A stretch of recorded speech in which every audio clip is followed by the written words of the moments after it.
Without commitment, you cannot start, and without consistency, you cannot finish. Football started, I think my obsession started as far as I can remember. Yeah, I don't remember a certain incident that started it, but it's always been linked to Captain Magid, the cartoon. So this is what I started to watch when I was really young, and this is what I used to replicate whenever we went to play football. I moved to Jeddah in Saudi Arabia, and I stayed there for my entire school years. I was living in a big building. It's like 18 floors. So you go to the 5th floor on the left, and it takes you to like a space, like a rooftop, open air, and then the building starts. It's a very weird building. But that rooftop was where we played football. Every single night, weekday night, weekend night, school nights, whatever you can think of. I finished high school, and then I came back to Cairo for AUC.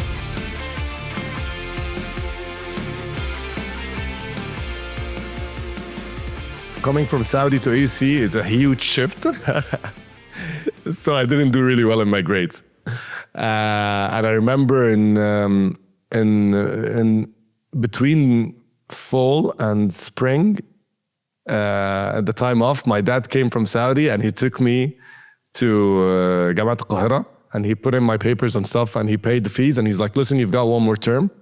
I would go into engineering again if I went back to AUC from the start, 100%. Engineering developed the way I think, the way I solve problems, the way I operate under pressure, the way I deal with people. The friends I made in uni are still, most of them are still my friends till today. We had a handy cam and we used to make videos all the time. We went into Jamaat al-Dawal, the street, at like 9 p.m. with a flashlight and the handy cam, and Manga was the cameraman and I was a reporter. And we were telling people that this is the new coach that the national team are thinking of hiring, and people would like gather around, and I would be talking like, we'd say he's, I don't know, German or something, and I don't speak German. I'm like, and then he would like, and then Manga would say like something, you know. It was really funny. Yeah.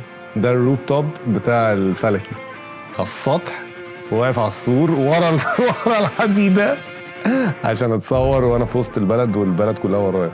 وما كانش عندي شعر خالص بزلبط. The last 3 years in university were the best years of my life. Hands down. Hands down. It was really, really good from all aspects. Like even the stress, I'm telling you, even the stress and the pressure was good. It's what made me become who I am. One thing that I did that I really liked was playing football in the team. So that was amazing. When we step on the pitch, خلاص, we're a clan. It's a brotherhood. I've got your back and he's got my back, and we don't point fingers. And so getting into team sports changes your life. دي تي شيرت الجامعة. ده مش عارف اني سيزن بقى، بس انا كنت بلبس 11 في الجامعة من 2000 مثلا و2 لحد 2005 2006.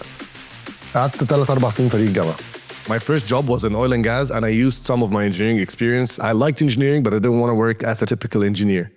So my job was sales. So it was good. Engineering background, but you sell. So it's all about communication and knowing people, and which is something that I was good at. And I think I learned a lot of my skill set from uni. I started writing right after university.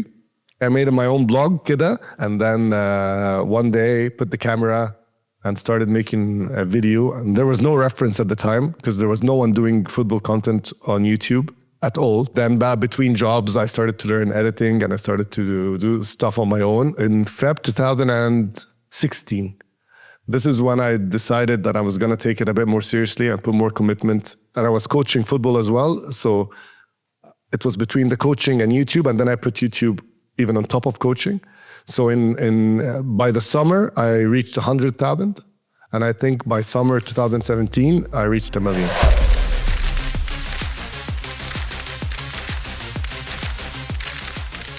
And ever since, of course, the YouTube career rocketed sky high because I have already done a lot of groundwork. The first interview I ever had was Cannavaro. But Cannavaro had a huge moment in the World Cup. I need to tell him that moment because that was one of the best moments of my life, but without a card. So as soon as I finished, I'm like, the goal goes in, we beat Germany, then France, then the World Cup is Italian. And he looks at me and he's like, you know what? He just gave me goosebumps. And I'm like, ah! So that was the first interview. And then moving on, I learned, again, it's all by like, I was super nervous and I was stuttering and I didn't know what to say. And then I started to make more interviews with players. And then I was a brand ambassador for Nivea Men. And Nivea Men had a global sponsorship deal with Real Madrid. So they started getting a lot of players. So I interviewed De Gea when he was still in Manchester United. It was so cool. He's a metalhead as well. And he likes anime as well. So we connected a lot.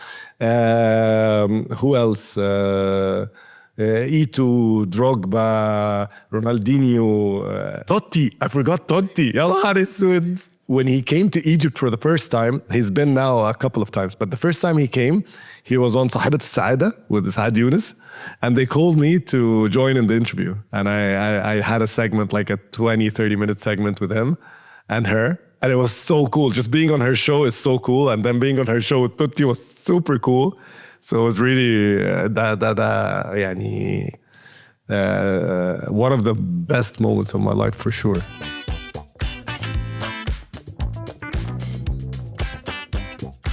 قابلت عمرو امبارح على الطيارة. عندك أي فكرة هو مجنون بيك إزاي؟ Stepping stones أو الحاجات يعني مش عارف يعني مثلا the video that we reached the World Cup was monumental for me مثلا كانت حاجة مش طبيعية. The interviews with the players was amazing. The ad that I did with for Oniro for Zamalek, that was super cool because I've been a Zamalek fan since I was a kid. I haven't interviewed Messi and I haven't interviewed Ronaldo and I haven't interviewed Salah and I haven't interviewed Abu Trika. So I still have people on my list. Because I've been doing this for so long, so I've had so much challenges later on in the journey. After I quit my job and after I left everything, because when I started, I was the only one doing this. So around 2021 or 2020, I completely changed the skin of everything I do. Completely. Complete overhaul, change to everything we do. And I changed the concept of the channel. I changed the concept of the shows. I created new shows. I used to talk very technically and tactically about games. I stopped doing that. And it had a huge backlash. But again, I don't know, it's just a feeling that you have, like a sense that I think if we go that direction, it's going to be good and people are going to like it. And I think that's the essence of content creation. Because the people, they're connected to you because they like you. First, they like what you do or what you say, but then they're going to like you. And the moment you start losing that connection, then things go south. This is the million subscribers button. أول ما جالي البوكس وأنا بطلعه وقعته. بص. It's broken here. What drives me is the challenge. When I sit down now and I'm like, you know what? How am I going to change this? How am I going to make this better? It's doing well, but I have to think about how it's going to change. My drive is my passion to create content. So I have passion for football, but now I also have a huge passion for creating content. You don't have to start big. Just start. If you have the capacity to start big, start big. But if you don't, just start. Driven, for me, is self-driven. It's discipline. Discipline is the difference between what you want now and what you want the most.